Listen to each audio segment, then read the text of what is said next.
In the history of spaceflight, only 4 entities have launched a space capsule into orbit and successfully brought it back to the Earth: the United States, Russia, China, and Elon Musk.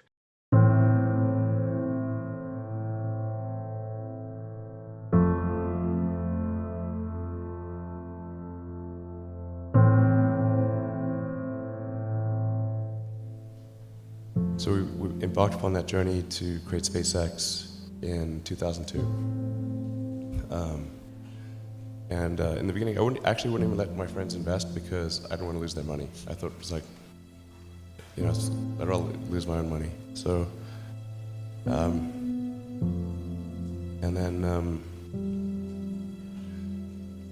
we almost did die at SpaceX actually. So I budgeted for 3 flights.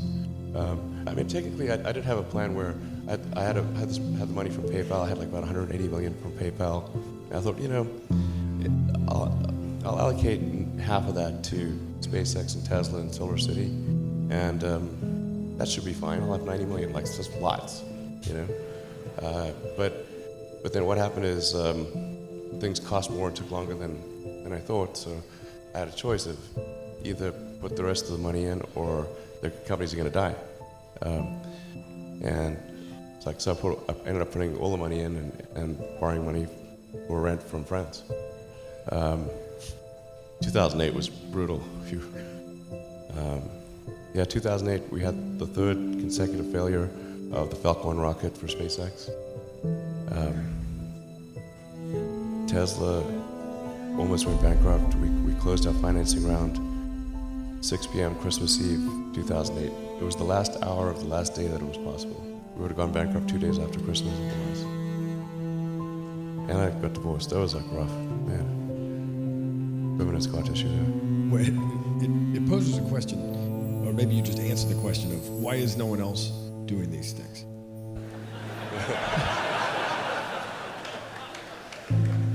What's your pain threshold? Yeah, well, if it's real high.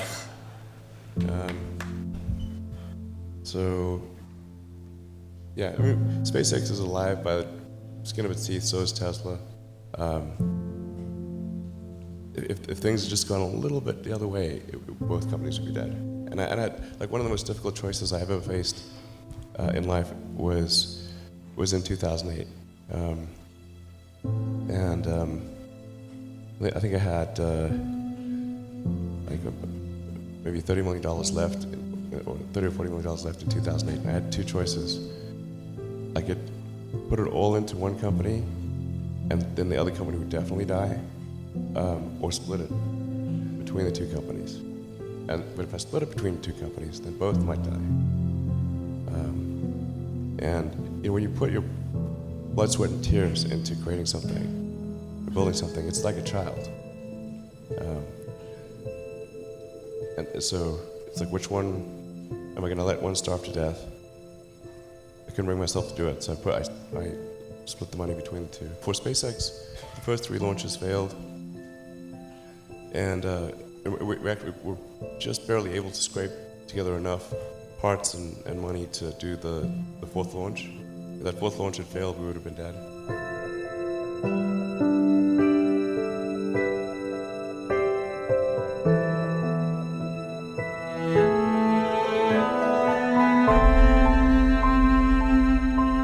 I tried very hard to get the right expertise in for SpaceX.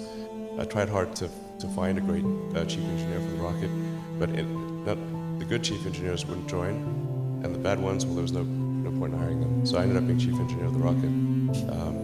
So if I could have found somebody better, then we would have maybe had less than 3 failures.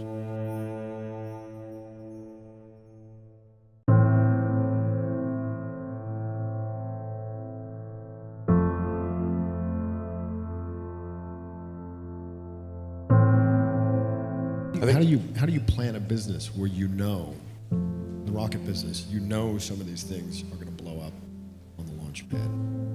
How does the business plan work? I don't really have a business plan.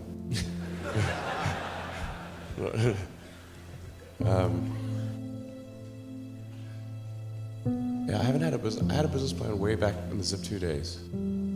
But these things are just always wrong, so I just didn't bother with business plans after that.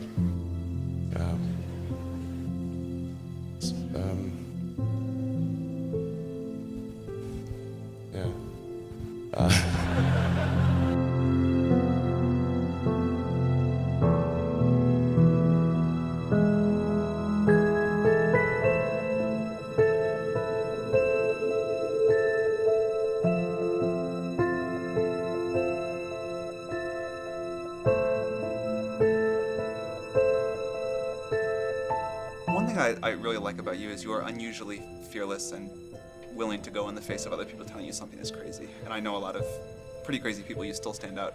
Where does that come from, or how do you think about making a decision when everyone tells you this is a crazy idea? Or where do you get the internal strength to do that? Well, first of all, I'd say I actually think I feel fear quite strongly. So it's not as though I just have the absence of fear. I feel it quite strongly. But there are just times when something is important enough, you believe in it enough, that you do it in spite of the fear.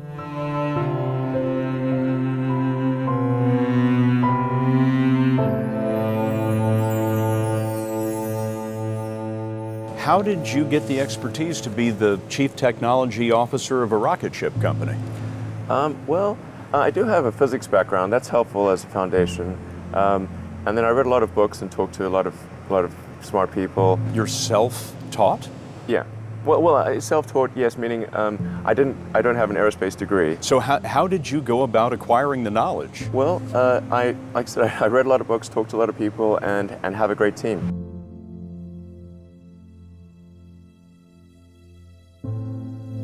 The odds of me coming into the rocket business, not knowing anything about rockets, not having ever built anything, I mean, I would have to be insane if I thought the odds were in my favor.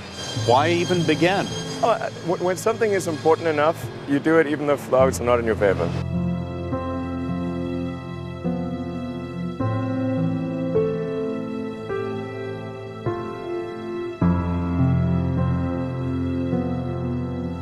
You know, there are American heroes who don't like this idea. Neil Armstrong, Gene Cernan have both testified against commercial spaceflight in the way that you're developing it, and I wonder what you think of that. I was very sad to see that, because those guys are, those guys are heroes of mine, so it's really tough. I wish they would come and visit and see the hardware that we're doing here. And I think that would change their mind. They inspired you to do this, didn't they? Yes. And to see them casting stones in your direction. It's difficult. Did you expect them to cheer you on? So they're hoping they would. What are you trying to prove to them? What I'm trying to do is to make a significant difference in spaceflight and help make spaceflight accessible to almost anyone. And I would hope for as much support in that direction as we can receive.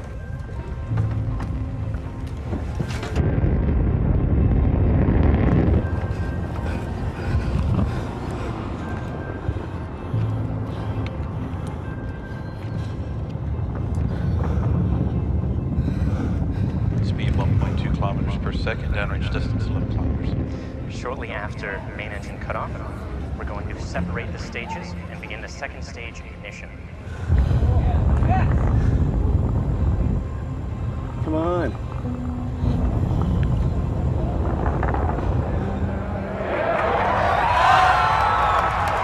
Main engine cutoff. The first stage is returning to land as the second stage powers the ORBCOMM satellites to low Earth orbit. The fairings have successfully deployed.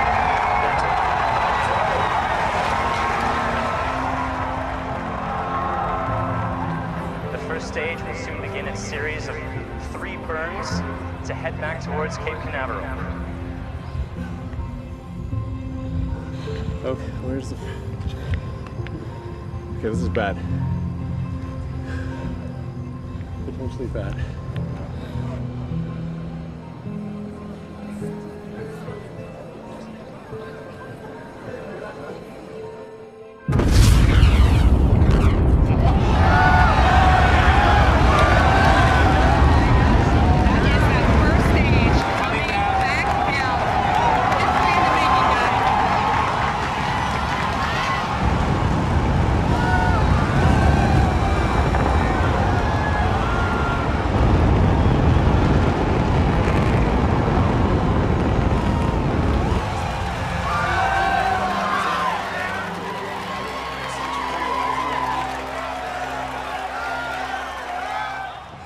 standing up. It's standing up.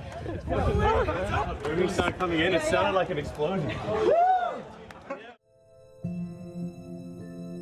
It's kind of amazing that this window of opportunity is open for life to go beyond Earth. And we just don't know how long that window is going to be open. The thing that gets me most fired up is that creating a self-sustaining civilization on Mars would be the greatest adventure ever in human history.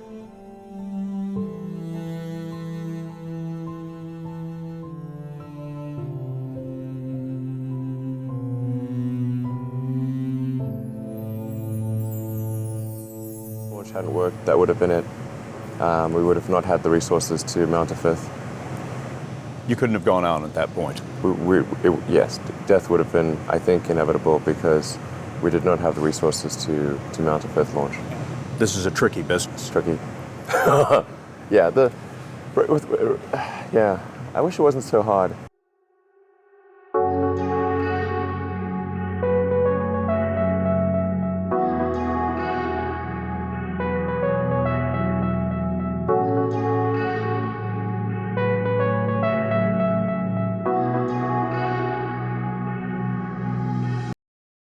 When you had that third failure in a row, did you think, I need to pack this in? Never. Why not? I don't ever give up. I mean, I'd have to be dead or completely incapacitated.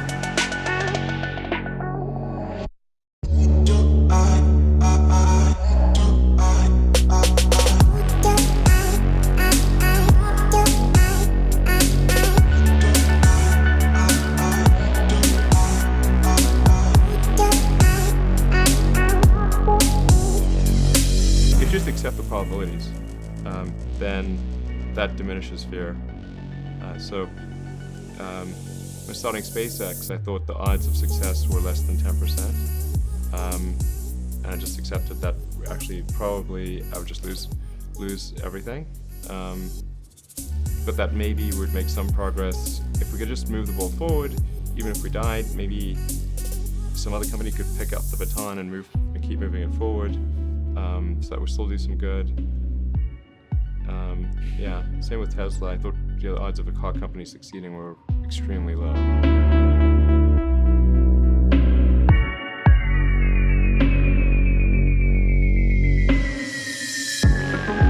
There are people who've been in the rocketry business for decades who say about you that you don't know what you don't know. Well, I suppose that's true of anyone. How can anyone know what they don't know? But when critics say you can't do this, your answer to them is, we've done it.